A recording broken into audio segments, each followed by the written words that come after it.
पंडित दीनदयाल उपाध्याय शिक्षण संस्था अंतर्गत आर्य चाणक्य आचार्य कुलप्रबोधिनी आयोजित सहविचार सभा 2025 सेल्फी समाज माध्यम या विषयावर प्रसिद्ध साहित्यकार गीतकार श्री अरविंद जगताप यांनी आपले विचार मांडले. ठिकाणी बोलताना तुम्ही मला सेल्फी हा विषय निवडण्याचं कारण म्हणजे सेल्फी हा फक्त मोबाईलची सेल्फी असा मुद्दा नाही. आता एक चांगलं सुभाषित पण सांगितलं तर आपल्याकडे बघणं हा प्रकार म्हणजे मोबाईल हा खूप शाळांमध्ये कॉलेजमध्ये बोलताना मी म्हणतो की पाकिस्तान हा फार मोठा शत्रू नाही. पाकिस्तानची भारताचा शत्रू होण्या एवढी लायकी पण नाही. भारतातल्या प्रत्येक माणसाचा शत्रू हा मोबाईल आहे. या मोबाईलमुळे होतंय काय की म्हणजे पूर्वी कसं होतं की मोबाईलवर फक्त बोलता यायचं, पण नंतर मोबाईल असा विकसित होत गेला. एक काळ तुम्ही आठवून बघा की नवरे खूप सुदैवी होते, नवऱ्यांचे चांगले दिवस होते. अच्छे दिन वगैरे आता हे बायकांचे आले, लाडकी बहीण वगैरे. पुरुषांचं एक काळ होता, पुरुष घराच्या बाहेर निघाला नवरा की तो घरी येईल तेव्हा त्याला विचारणार कोणी होतं का, तर मोबाईलच नव्हता. पुरुष घराच्या बाहेर गेला की गेला, मग तो 8ला येईल, 9ला येईल, 12ला येईल का दुसऱ्या दिवशी विचारणार कोण आणि कसं. माध्यमच नव्हतं ना. मग झालं काय, मग आला मोबाईल, मग फोन सुरू झाले. मग बायकांचे फोन म्हणजे घराच्या बाहेर पडला की पण सुरू झाले. कधी येणार, आत्ताच बाहेर पडले काही बाहेर, मग परत येतात. किती वाजले, ऑफिसचं 6ला संपतं, 7 वाजले, अरे ट्रॅफिक होतं. पुरुषांची अडचण व्हायला लागली. सांगणार काय, उशीर का होतो. बरं मोबाईल असला तरी बऱ्याच पुरुषांचं कसं बसलाय बारमध्ये पण सांगायचं मीटिंगमध्ये. आता तिला कुठं दिसतंय, हा बारमध्ये बसलाय, हा फार आवाज असेल तर बाहेर येऊन बोलायचं, बाजूला मीटिंगमध्ये म्हणतात. पुरुष हुशार असतो, पण नंतर हे टेक्नॉलॉजीवाले इतके नालायक, ह्यांनी काढला व्हिडिओ कॅमेरा. काय करायचं पुरुषाने, कसं मानणार मीटिंग मध्ये. पण तू खाली यायचं, 2 पाय बाहेर जायचं, कुठं रस्त्यावर यायचं, हा आलो रस्त्यातच. मग त्याच्यानंतर अजून अडचण झाली की UPI आलं, गुगल पे, पेटीएम, फोन पे, बायकांजवळ व्यवहार आले. बायका बिल भरायला लागल्या, बायकांना कळायला लागलं कुठे किती पैसे जातात, पगार कसा संपतोय. अजून किती अडचण करायची पुरुषांची तंत्रज्ञान, म्हणजे पुरुषांच्या मुळावरच उठलेली गोष्ट. पण हा तंत्रज्ञानातला सगळ्यात महत्वाचं वरदान आपण समजून घेण्यात कमी पडलो. सगळ्यात महत्वाचं हे तंत्रज्ञान पिठाच्या डब्यात पैसे लपवून ठेवणाऱ्या, गावाच्या डब्यात पैसे लपवून ठेवणाऱ्या बायकांसाठी स्वतः खर्च करण्याची ताकद देणारा मोबाईल, तो तसा न वापरता बायका आता रील करण्यासाठी वापरायला लागल्या. तेव्हा त्या मोबाईलनी काहीही होऊ शकत नाही असं श्वास सोडून गेला की हे तंत्रज्ञान पण वायात चाललंय. म्हणजे मोबाईलला कॅमेरा नव्हतं, म्हणजे जेव्हा कॅमेरा आला तेव्हा आपण त्याला स्मार्टफोन. आता स्मार्ट कोणी व्हायचं असतं, वरचे वर गेल्या 10 वर्षात फक्त मोबाईल स्मार्ट होत चालला, माणसं येडपट होत चालले. मोबाईलने स्मार्ट होण्याचा ठेका घेतला, माणसांनी नाही.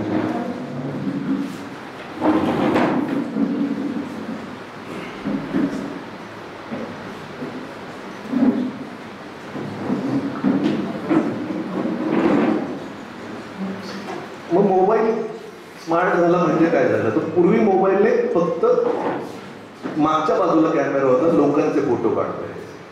म्हणजे काय होतं की माझ्याकडे मोबाईल आहे तर मी लोकांचे फोटो काढायचे. माझ्याकडे मोबाईल आहे तर मी आग्र्याला गेलो तर ताजमहालचे फोटो काढायचे, बीबी का मकबऱ्याचे फोटो काढायचे, वेरूळला लेण्यांचे फोटो काढायचे. तर मोबाईल आणखी स्मार्ट झाला, त्यांनी समोर कॅमेरा दिला.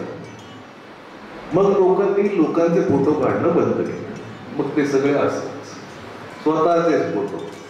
मग स्वतःचे फोटो पण कसे की त्याच्यात मागे कोणी आलं तर त्याला पण काढून टाकलं, डिलीट, फिल्टर. बरं, त्याच्यात आता मोबाईलमध्ये आलं फिल्टर कॅमेराला. म्हणजे ही इतकी फालतू गोष्ट आहे ते फिल्टर. तुम्ही बघा, सगळी माणसं सगळे प्लास्टिक सारखे दिसतात, सगळे गोरेपण दिसतात. कसे काय गोरेपण दिसू शकतं असं? त्या मोबाईलमध्ये माझे पण फोटो चांगले येतात, मला कळतच नाही आपण कसे काय चांगले दिसतो. म्हणजे चांगले म्हणजे एक आपण आहोत त्याच्यापेक्षा, आपल्याला नॉर्मल माहिती आहे ना, आरशात बघतो ना आपण, त्याच्यापेक्षा चांगलं कसं काय दिसू शकतं? तर हे जे फिल्टर आले, हे जे सगळं प्लास्टिक सारखं झालंय. जगात काय कोरिया, चायना, जपानमध्ये ठीक आहे, माणसं एकसारखे दिसतात. आपल्याकडे कसं काय एकसारखे दिसू शकतं? आपण तांबडे, काळे, पांढरे, गोरे सगळे आहोत. आपण वेगळे आहोत, हेच तर आपल्या देशाची खरी ओळख आहे. विविधता हीच आपली खरी संस्कृती, ओळख आहे. पण आता आपण पण एकसारखे दिसायला लागलो, सगळे सेम प्लास्टिक सारखे. पण ही सगळ्यात मोठी, सगळ्यात वाईट गोष्ट आहे. त्या फिल्टरमुळे, त्या सगळ्या गोष्टींमुळे आपली खरी ओळख हरवत चालली. मला सांगा की आपला आत्मविश्वास आपण एवढा गमावून बसलो की आपला खरा फोटो सोशल मीडियावर टाकायची आपल्याला लाज वाटायला लागली. आपण त्या फोटोला फिल्टर लावतो, आपण त्या फोटोला अमुक इफेक्ट देतो, आपण त्या फोटोला तमुक करतो. ही आई बाबांनी जन्माला घातल्यावर लाज वाटण्यासारखी गोष्ट का आहे? मला सांगा, सगळ्यात आपण सुंदर कधी दिसतो, सगळ्यात आपण छान कधी असतो, सगळ्यात आपण आपला चेहरा किंवा आपली ओळख सगळ्यात सुंदर ही कधी असते? खरं इंटरेस्टिंग गोष्ट. पण त्यापेक्षा आणखी एक वेगळं मत सांगतो माझं.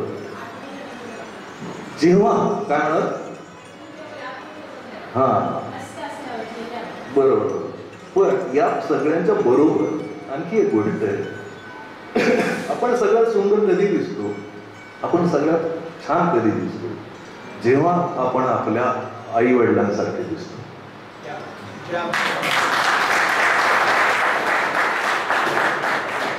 जेव्हा आपण आपल्या आईसारखे असतो, आपण मातृमुखी असो किंवा पितृमुखी असो, तसे आपण दिसत असू तर ही सगळ्यात सुंदर ओळख आहे.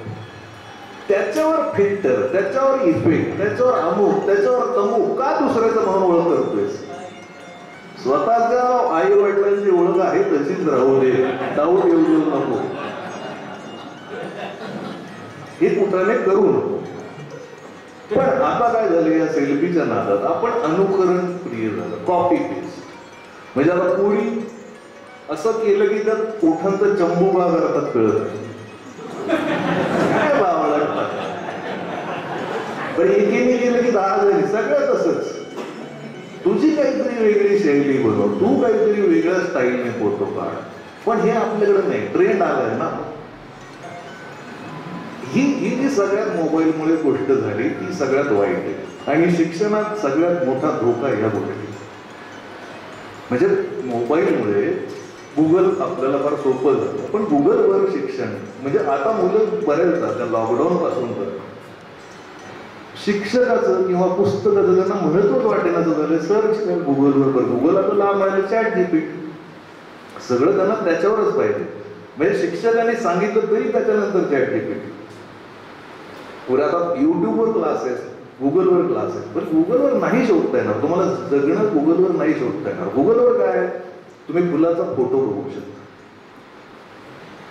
गुगलवर तुम्ही गुलाबाचा फोटो बघू शकता. गुलाबाचा वास गुगलवर मिळणार, गुलाबाचा वास कळणार नाही तुम्हाला. गुगलवर नदी दिसेल, जगातली कुठलीही नदी दिसेल, पण पोहणं तुम्हाला गुगलवर समजणार नाही. तर पाण्यात उतरल्यावर जी काही शहारे येतात पहिल्यांदा आणि पाण्यात उतरल्यावर जी मजा येते ती गुगलवर कळणार.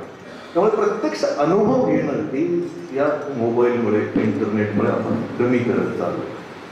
म्हणजे नेहमी पत्रांच्या बाबतीत तर मला पत्रामुळे थोडीफार ओळख मिळाली.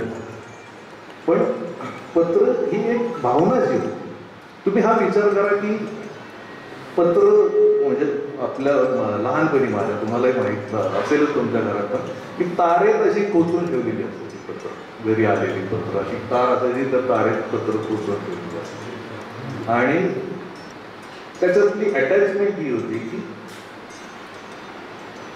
पत्र आपण ज्याच्यासाठी लिहितो तो कोण आहे, म्हणजे ते सरकारी काम आहे, ती फॉर्मॅलिटी आहे का, तो कोण आपला मामा आहे. आपल्या मामाला, आपल्या आजीला, आपल्या आजोबाला लिहिलेलं पत्र हे खूप छान अक्षरात, खूप वळणदार अक्षरात, कुठली चूक न करता लिहिलेलं असेल. आपण ज्याच्यासाठी पत्र लिहितो तसं आपलं अक्षर आहे. खूप बायका सैन्यात असलेल्या आपल्या नवऱ्याला टिकली पाठवायची, पावडर त्या पत्रावर असायची, ही नवऱ्याला पाठवलेली पत्र. प्रियकर प्रेयसी वगैरे तर अजूनच भानगडी. पण एवढं सगळं त्या पत्रातून भावना असायच्या. ते मोबाईलमध्ये मेसेज यायला लागले. मेसेजमध्ये गडबड काय आहे, मोबाईल तुमचा खिशात व्हायब्रेट होतो मेसेज आल्यावर, पण पत्र त्याच्या आतमध्ये जे हृदय आहे ना त्याच्यात कालवा करायचा. पत्र त्यात कुठेतरी कळबळ मारतो. ती पत्राची ताकद अजूनपर्यंत मोबाईलच जमलेली नाही. कारण मोबाईलचा, ईमेलचा, मेसेजचा फॉन्ट एकच असतो. पत्रातलं अक्षर हे प्रत्येकाचं वेगळं असतं. पत्रातलं शब्द हा प्रत्येकाचा वेगळा असतो. आपण काय लिहायचो, आपण पत्रामध्ये जे मायने लिहायचो किंवा आपण पत्रातून जी काही सुरुवात करायचो, आता आपण तसं काहीच करत नाही. मेल लिहिताना, मेसेज लिहिताना डिअर म्हणून विषय संपला.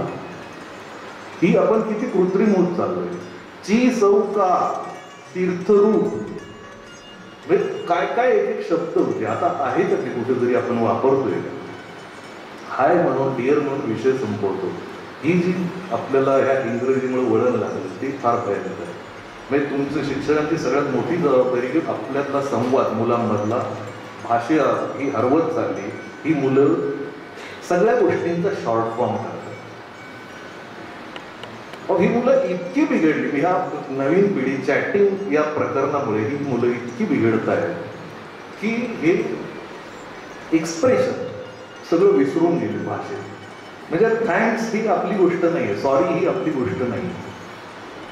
आपल्या भाषेत म्हणजे संस्कृतीत मराठीत आपल्याला पाया पडत, म्हणजे समजा कोणाला पाय लागला तर आपण काय करतो की पाय लागल्यावर आपण पाया पडतो. आपण ही जी इंग्रजी संस्कार जी आहेत त्याच्यात काय, सॉरी, पाय लागल्यावर काय करतात, सॉरी. तर बापाला पाय लागला, पोरगा सॉरी, उपकार करतोयस, ही कुठलं सॉरी.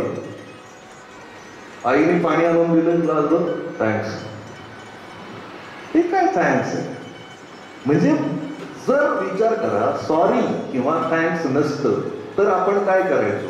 आईने पाणी आणून दिल्यानंतर मी असं मनसोक्त हसायचो मी, आणि ते हसणं पण खूप होतं कृतज्ञता व्यक्त करण्यासाठी. गरज नाही असे औपचारिक शब्द वापरायचे, थँक्स, आभार, आभारी आहे आई तू मला पाणी आणून दिलंस. हे मराठी माणसाचं लक्षण नाही. आपण व्यक्त होणारी माणसं चेहऱ्याने, ही कृत्रिमता आपल्यात आली. मग कुणीतरी वारलंय त्याच्यानंतर मेसेज टाकला, पोस्ट टाकली की त्याच्या खाली 400 लोक RIP RIP. काय RIP म्हणायचं काय तुम्हाला. जर तुम्हाला शोक संदेश पण पूर्ण लिहायचा नसेल तर तो लिहू नका. एखाद्या माणसाच्या जगण्याची किंमत RIP नसते. म्हणजे हे किती वाईट होत चाललोय आपण. म्हणजे तुम्हाला त्याचं साधं उदाहरण सांगतो. ही पोरं चॅटिंग करतात, म्हणजे त्यांचं प्रेम. आता माझ्या कॉलेजच्या काळात किंवा सुदैवाने आमच्याकडे मोबाईल नव्हते म्हणून पोरं पोरींच्या मागे मागे 2-2 किलोमीटर जायचे. पोरगी सायकलवर जायची, पोरं पळत जायची, पोरं वाट बघायचे तास. मुलांना म्हणजे प्रेम म्हणजे ती गोष्ट होती की पान-पान पत्र लिहायचे. आता तुम्ही शाळेत म्हणजे कॉलेजच्या पोरांना पत्र लिहायला सांगावं, तुम्हाला माझं प्रेम नाही आहे, मी सोडला, अजून ब्रेकअप झालं माझं, पानभर पत्र कोण लिहिलं आणि सुचेल कसं.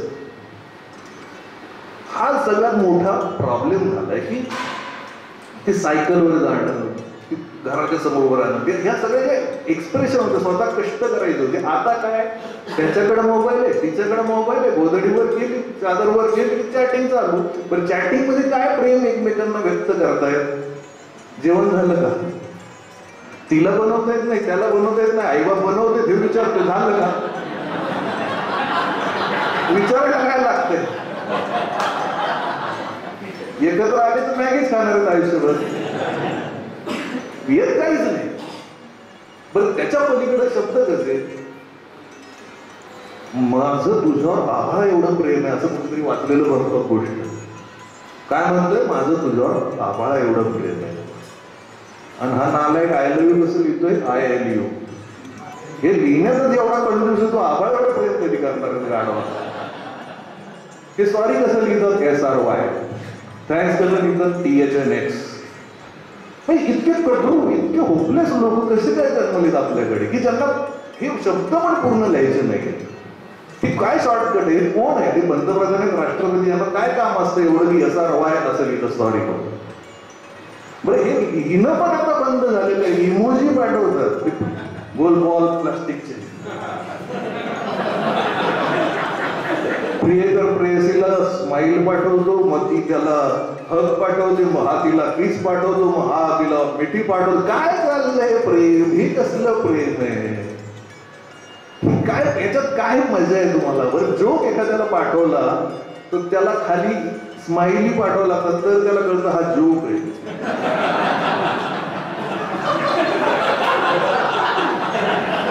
म्हणजे इतकी फॉरवर्ड करणाऱ्यांची संख्या जास्त आहे. म्हणजे 15 ऑगस्टच्या शुभेच्छा राहुल पाठवतो, त्याच्यावर विनयचं नाव असतं, त्याला लक्षात राहत नाही विनयचं नाव तरी काढलं पाहिजे फॉरवर्ड करताना. हे इतके आलं की ढकल, आलं की ढकल. ह्या आयत्या सगळ्या गोष्टींमुळे आपल्याला बनवायला काहीच लागत नाही ना. सगळ्यात मोठा ताप काय मोबाईलचा, की आपण काही नवीन बनवत नाही, सगळं रेडीमेड आहे. मोबाईल नव्हते तेव्हा मामाच्या गावाला जायचं मुलांना, तर विचार करा आपलं काय असायचं की साधारण दिवाळीची सुट्टी संपली की 1-2 महिन्यात आपल्याला माहिती परीक्षा आली, आता आपली मार्च एप्रिल, त्याच्यानंतर सुट्टीला मामाच्या गावाला. तर आपलं इमॅजिनेशन सुरू व्हायचं, आपल्या डोक्यात सुरू व्हायचं मनात, मामाच्या गावाला नदी पाणी उरलं असेल का, आंबे लागले असतील का, पाड लागला असेल का, आडी कुठं ठेवलेली असेल, दिवाळीत जायचं तर सीताफळ, या सगळ्या प्रत्येक गोष्टी आपलं व्हिज्युअल चालू असायचं, आपण डोळ्यासमोर येत असायचं, चित्र सगळं आपण आपलं तयार केलेलं असायचं. त्याच्यामुळे एक कल्पनाशक्तीचा विकास तो जो होता, जो आपल्या पिढीचा झाला, तो या पिढीचा होत नाहीये. कारण व्हिडिओ कॉल लावला की मामा दाखवतोय गाव, पण त्याच्यातलं उत्सुकता संपली. मी माझ्या मनाने चित्र रंगवत नाही, मी माझ्या मनाने चित्र तेव्हा रंगवतो जेव्हा मी पुस्तक वाचतो. पुस्तक वाचताना लेखकाचं चित्र नसतं, आपलं चित्र असतं. मी कुठली कादंबरी वाचतो तेव्हा त्या लेखकाने रंगवलेलं चित्र रेफरन्स असतं, माझं चित्र तयार असतं स्वतःचं. पण मला आता वेब सिरीजच बघायचं, पिक्चरच बघायचं, माझं स्वतःचं चित्र तयार होत नाही. मी ते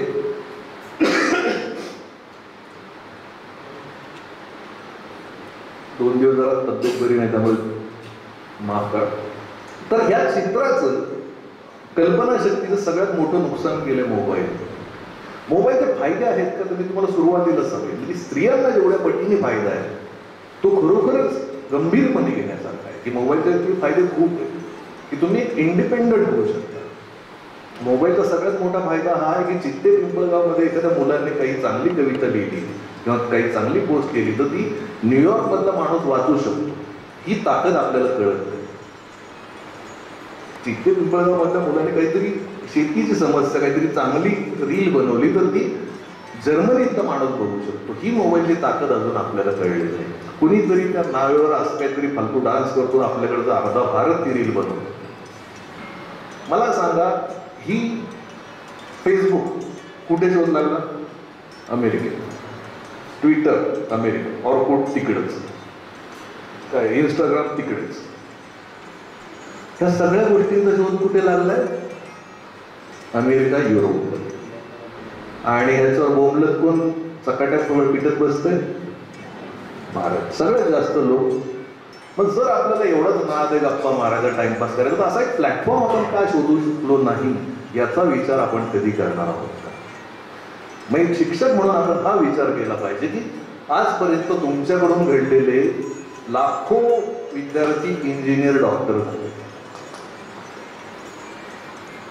मुलांचं जाऊ द्या, आजही मराठवाड्यात आपल्या भोवताली कित्येक मुली, म्हणजे आपल्याकडे पाणी कोण भरतं घरात?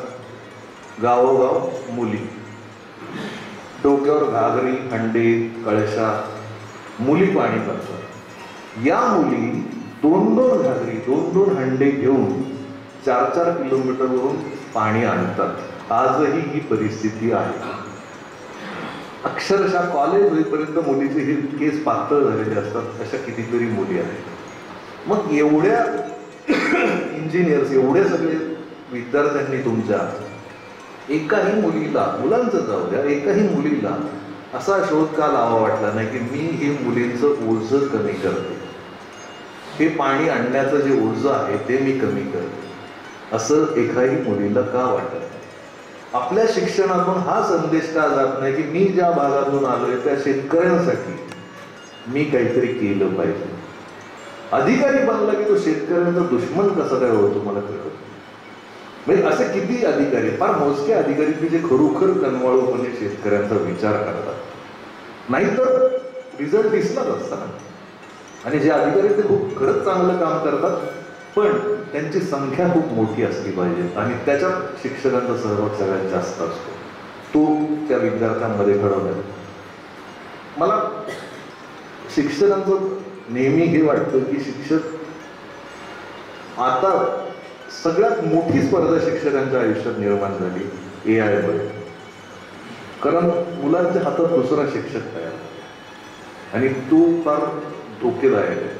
आणि आज म्हणजे आमच्या काळात आम्हाला जगात कुठलीही अडचण असली, एक 15-20 वर्षांपूर्वी, तरी शिक्षकाकडे उत्तर आहे हा विश्वास होता, ठाम विश्वास होता की माझ्या प्रश्नाचं उत्तर शिक्षकाकडे आहे, मी त्यांना विचारतो.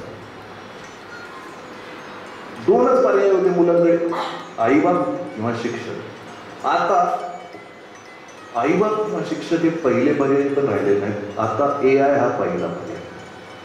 शंका आली AI, शंका आली ChatGPT, त्याच्यानंतर शिक्षक. तर तो भास मुलांच्या डोक्यातून घालून त्यांना जगण्यातला खरा अर्थ सांगणारे शिक्षक आता सगळ्यात जास्त गरजेचे. कारण ही ChatGPT वर उत्तरं मिळणार नाही, माझ्या देशाची मिळणार नाही, माझ्या देशात बनलेले हे ॲप नाही आहे. आपली समस्या फार वेगळी आहे, शेतकऱ्याची समस्या फार वेगळी आहे, त्याच्यावरचे ही उत्तर यांच्याकडून शोधून चालणार नाही.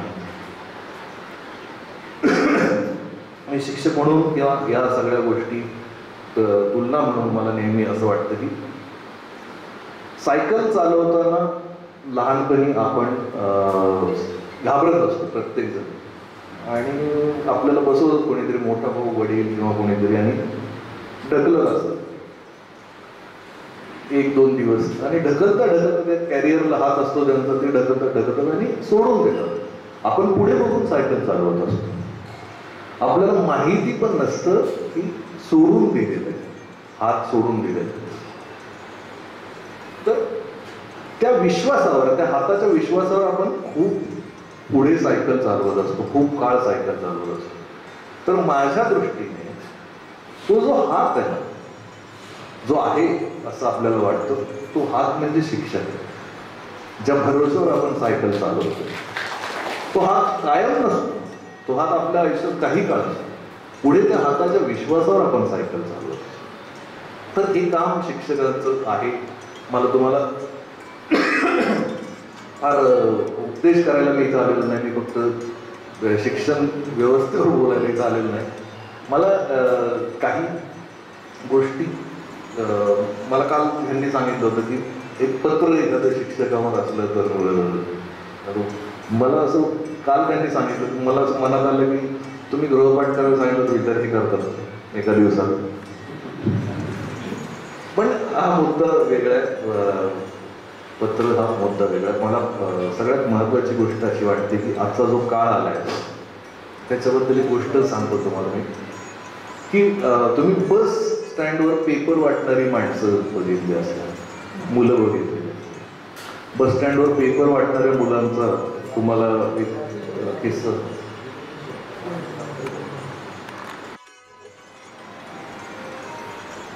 बस स्टँडवर पेपर वाटताना ती मुलं तुम्ही बघितलेली असेल, म्हणजे माणसं असतात, एसटी थांबलेली असते आणि असं पेपर घ्या पेपर घ्या. आता ते कमी झालंय पण अजूनही आहेच. पण तर एक माणूस, दोन माणसं बसलेली असतात, एक माणूस असा बसलाय आणि तो शेजारचा खिडकीतला माणूस तो सारखा असा त्या मुलाला बोलवतो, खिशातून अशी 2 रुपयाची नोट काढतो, पूर्ण घडी गेलेली नोट असते ती अशी उघडतोय. हा पेपर घेऊन पोरगा उभा आहे खिडकीत बाहेर, हा पूर्ण नोट उघडतो, पुन्हा घडी करतो, पुन्हा खिशात टाकतो. ते पोरगं बिचारं हिरमुसत होतं, पेपरच घेत नाही. पुन्हा बाहेर पुन्हा तेच घडी उघडतो, पुन्हा बंद करून आत टाकतो. आता हे 3-4दा गेल्यावर तो पोरगा वैतागतो. बस निघते, पेपर तर हातात घेत नाही, बस निघते.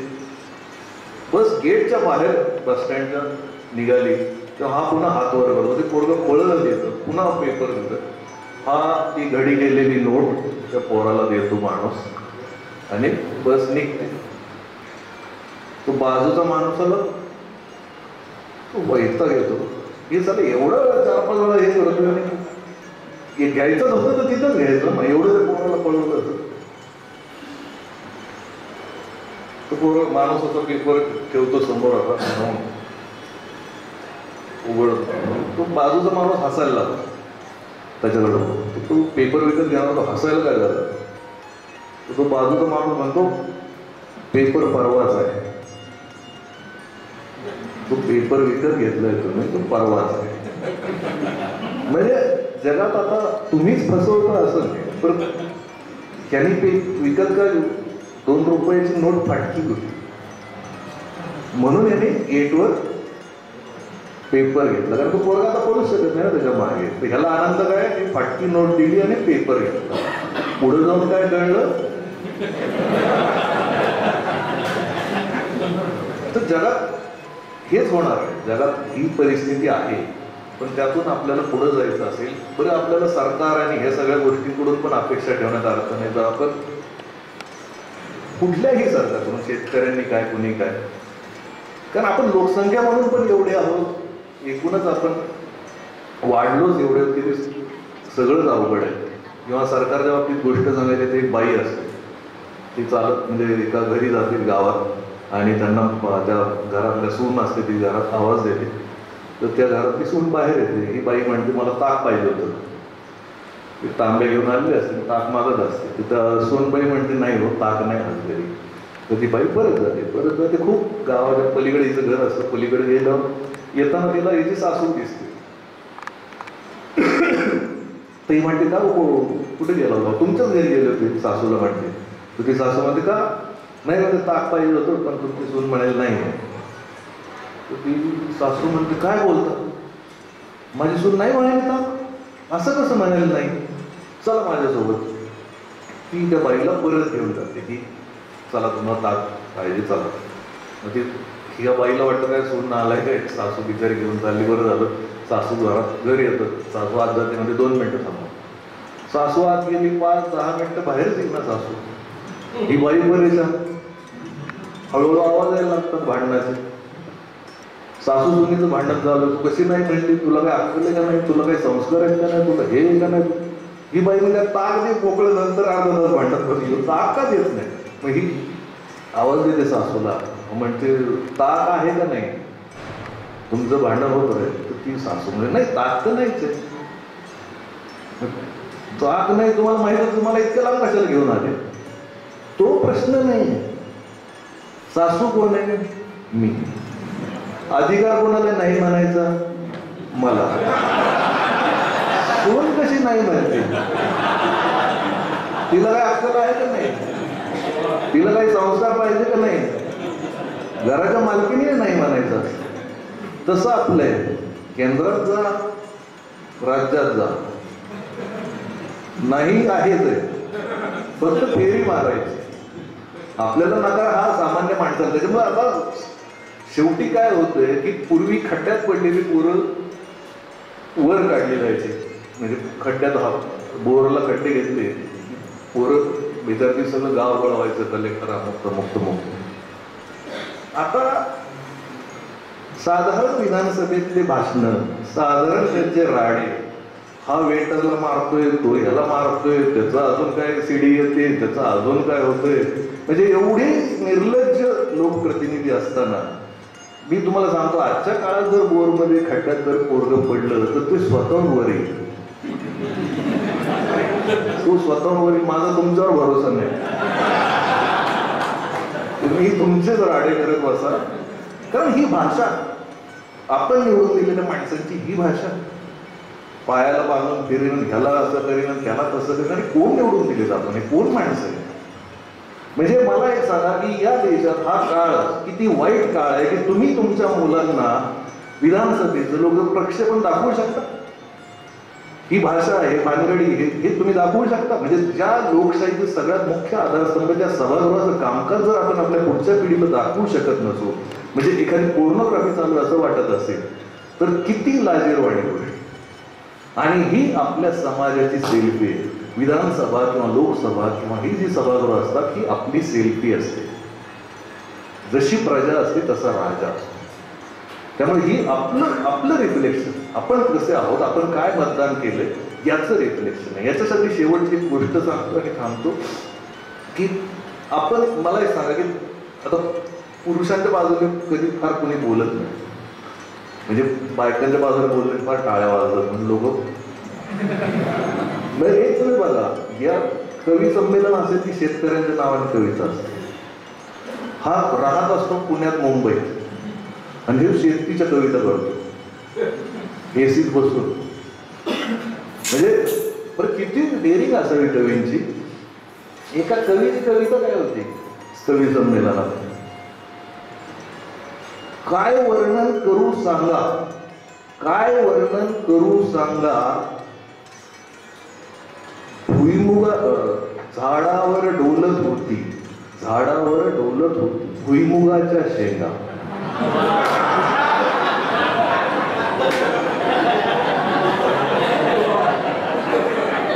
याच्या बापाने पाहिलं होतं.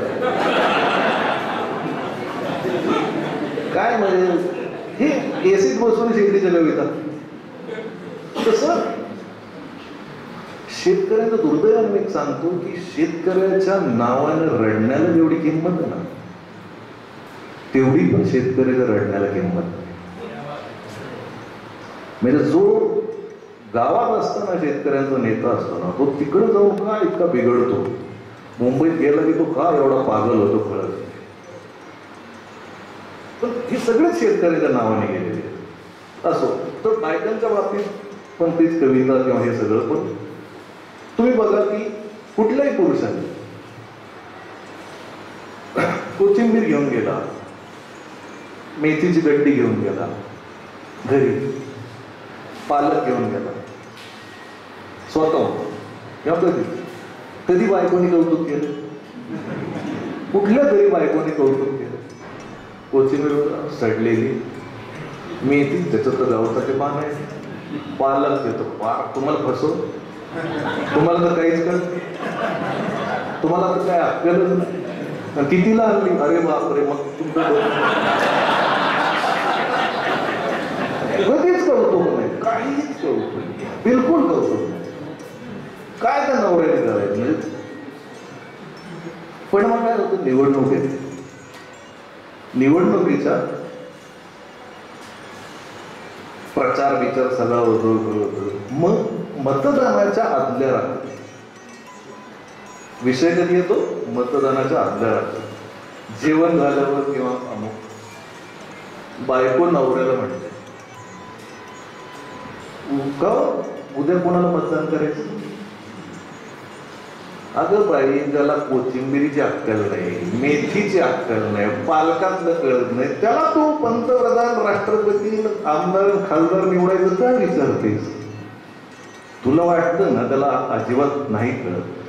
हा निर्णय, मेथीचा निर्णय बाई घेतला, आमदार कोण तर नवरा ठरवला, असं कसं चालेल? ज्या दिवशी बायका स्वतःचं मतदान स्वतःच्या डोक्याने करतील त्या दिवशी लोकशाही खऱ्या अर्थाने समृद्ध. नवऱ्याला विचारून नका करू मतदान. नवऱ्याने मतदान ज्याला कर सांगून सांगून केलं त्याच्यामुळे इतकं वाटोळं झालंय. तुमच्या मनाने मतदान करा, तर काहीतरी बरं झालं तर झालं, तर एखादी महिला मुख्यमंत्री झाली तर झाली, नाहीतर हे आपलं चाललेलंच आहे. आज हा या पक्षात आहे, उद्या तो त्या पक्षात आहे, परवा तो पहाटे भेटतोय, मग तो पुन्हा त्याच्याबरोबर येतोय.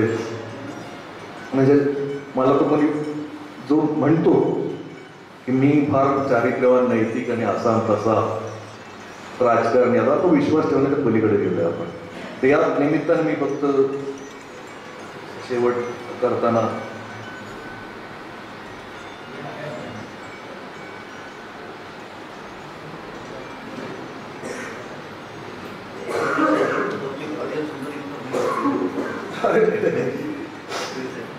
नाही, गायन मी गीतकार आहे. म्हणजे असं खूप ऍक्टर असलं की त्याचे फोटो काढताना पर्यंत ऍक्टर भेटला ना, लोक म्हणतात एक होऊन जातं ना, डायलॉग होऊन जातं. म्हणजे असं रस्त्यावर त्याने ऍक्टिंग डायलॉग म्हणावा असं लोकांची अपेक्षा असते. हे लोक असे समजा, मला असं वाटतं की डॉक्टर भेटला ना असं काय नाही म्हणतात, एक इंजेक्शन